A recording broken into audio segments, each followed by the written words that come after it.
नमस्कार मित्रों, आज हम बात करेंगे राधाष्टमी के पावन पर्व की।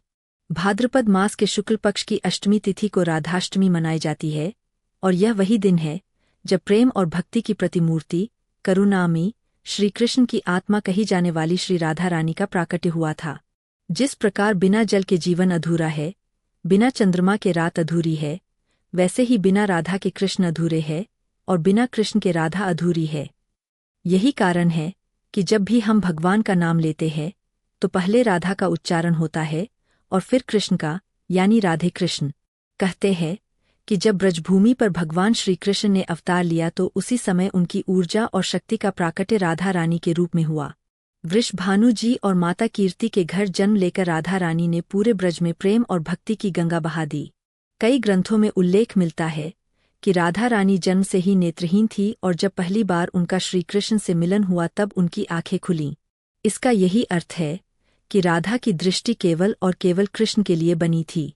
उनके जीवन का हर क्षण, हर सांस केवल कृष्ण के नाम से ही जुड़ा था। श्री कृष्ण स्वयं भी कहते थे कि राधा मेरी आत्मा है। यह प्रेम सांसारिक प्रेम नहीं बल्कि दिव्य और अलौकिक प्रेम है। यही कारण है कि राधा और कृष्ण को अलग नहीं किया जा सकता। भक्त मानते हैं कि यदि कृष्ण की भक्ति पाना चाहते हैं तो पहले राधा रानी की शरण में जाना होता है।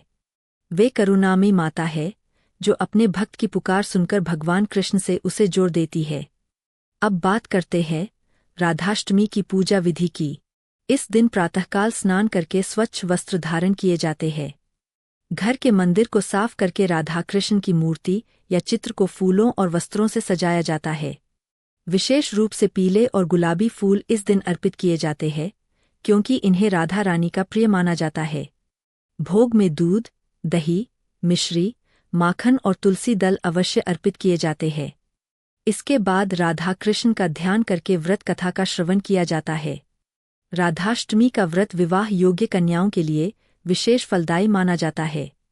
जो माता पिता अपनी बेटियों के सुखमय जीवन की कामना करते हैं वे इस दिन व्रत और पूजन करके आशीर्वाद प्राप्त करते हैं।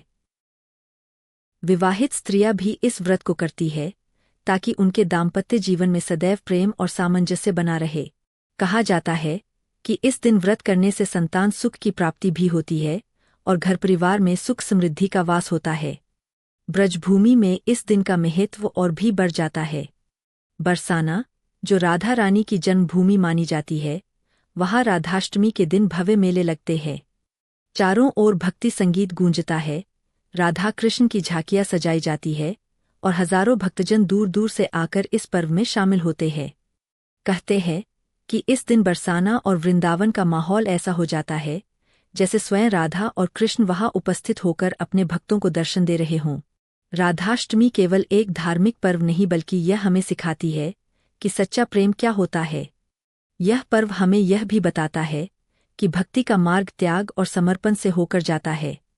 राधा रानी का जीवन इस बात का प्रतीक है कि यदि मन में ईश्वर के प्रति सच्चा समर्पण हो तो जीवन की हर कठिनाई सरल हो जाती है। इसलिए मित्रों, जब भी आप भगवान श्री कृष्ण का नाम ले तो पहले राधा रानी को याद करें। यह मान्यता है कि केवल राधा रानी के माध्यम से ही भक्त भगवान श्री कृष्ण तक पहुंच सकता है। राधाष्टमी के इस पावन अवसर पर आप भी व्रत करें, कथा सुनें, आरती करें और जीवन में राधा कृष्ण का दिव्य प्रेम अनुभव करें।